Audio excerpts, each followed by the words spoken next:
Good morning. If you were raised like I was raised, then you were raised to believe that we are all the same. We are all the same. American society is in fact rooted in this notion of equality, right? We are all the same. We are equal, but we are not the same. Right? You're very different from me, I'm different from you, he's different from him, etc. So my thought is, if we've been raised to sort of believe that we're all the same, and then somebody comes and talks about, well, let's talk about what makes us different, doesn't that feel like a bad thing? Doesn't that feel counterintuitive? And I say, it's a good thing. Let's talk about those things. Here's the hottest segments that I see now. The boomers, because they're big and affluent, right? Largest population ever. Hispanic market, it's new and it's growing and it's everywhere. The African American market, very loyal and lucrative consumers. And the millennials, Gen Y, very powerful as consumers, extremely hard to reach. The boomers' influence, you don't have to look too far to look at the boomers' influence. Dockers are now the #1 selling brand of pants for men. Why does that have to do with boomers? Sorry, guys, you need pleats now. Okay. Feeling the Hispanic influence. I love this picture. I got to explain this. I took this in Madison, Wisconsin, hardly the Hispanic hotspot of the world. But let me explain what I loved about this. This is McDonald's General Market advertising, not Hispanic.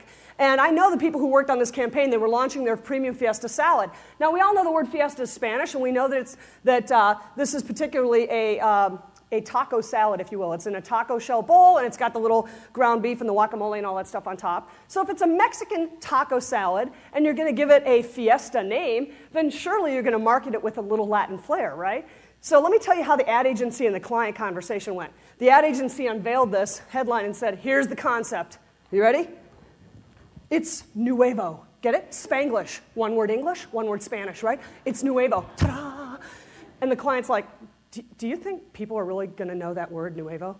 Oh, yeah, they'll know, because everybody's getting more and more comfortable with like the basic Spanish words. They'll know. Are you sure? Really? Do you think they're going to know? Yes, they're going to know. Can you put the word new in there just in case? Feeling the African American influence. I love this case study. General Foods identified key differences among African American consumers and general market consumers. One of the things that they identified is that African Americans tend to use cornbread rather than loaf bread to make stuffing. And they also tend to refer to this particular food as dressing rather than stuffing. Well, this is a bit of a problem if the name of your product is called stovetop stuffing.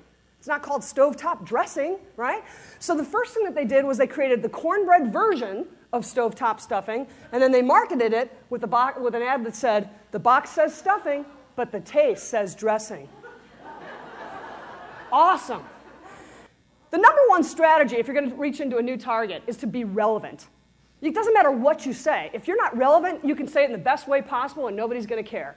Identify what people want, and if it's in your power to give it to them, give it to them. And the example that I'm going to use is Target and Kmart. They both sell the same stuff.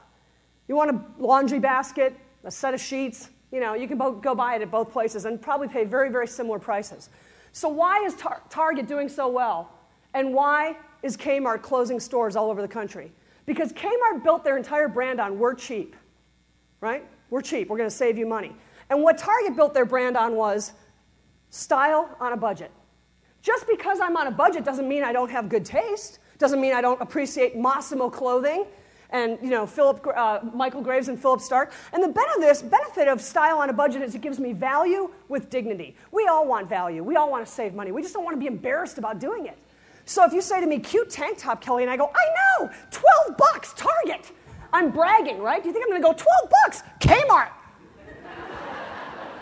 No way. No dignity there, man. It's got Kmart juice on it. Ooh. Know your target. There's a wireless company, probably a third of you in this room had them, so I will not say who came to us a couple years ago and said, you got to help us, Kelly. You got to help us. We need some help with the Hispanic market. We tried to do something a couple years ago, and it just bombed, and we need to start again. And I said, well, what did you do? And they said, well, we did this big Cinco de Mayo promotion in Miami, and it just bombed. And I said, well, Cinco de Mayo is a Mexican holiday. Miami's mostly Cuban. Maybe the Cubans don't give a flip about the Mexican holidays. When was the last time you turned up for Canadian Thanksgiving Day? It's not your day. You don't care. They made a classic mistake of saying, oh, it's in Spanish, therefore one size fits all. They didn't have any idea what they were doing. But here's a great example. Bank of America targeted the Asian population in the Pacific Northwest, and they partnered with AT&T to tap into this huge population. So they basically developed a co-promotion, and they said, you open a new checking account at Bank of America, we'll give you a free AT&T prepaid calling card preloaded with calls to Asia. Not Latin America, not Europe, not North America, Asia. Because chances are you've got loved ones in Asia. And if you're an AT&T customer, we'll give you 6 free months of checking at B of A. Their goal was to open 1,500 new accounts. They opened 22,000. How'd you like to be the person at that company who's like, yeah, that was my idea? Beep, beep, just bring the bonus truck right up to my desk. Yeah. So, who needs this information? Any company with a product or service to sell. Any association whose members would benefit from learning about marketing to values and market segmentation, not just about marketing to demographics. And any organization that wants to connect their people internally or externally. I have a version of this that was developed for a client who said, we don't want to do any external marketing, but all this stuff is about people. Do you have something that we can do? And I modified it to be how to connect with people who are not like you, not necessarily how to market to people who are not like you. So, final thoughts. Pay attention to the shifting demographics and, more importantly, the values of the people around you, the customers, and the community around you. Meaningful marketing has growing relevancy with youth, Hispanic, Asian, African American, and generational consumers as our desire for connection grows. We're not robots, people. We're human beings, and we're totally busy, stressed, and pressed. And at the end of the day, the only way that I'm going to connect with you is if you break through and you talk to me in a meaningful way. Good marketing is always then about tapping into those meaningful, deeply held values. Thank you very much. Thank you.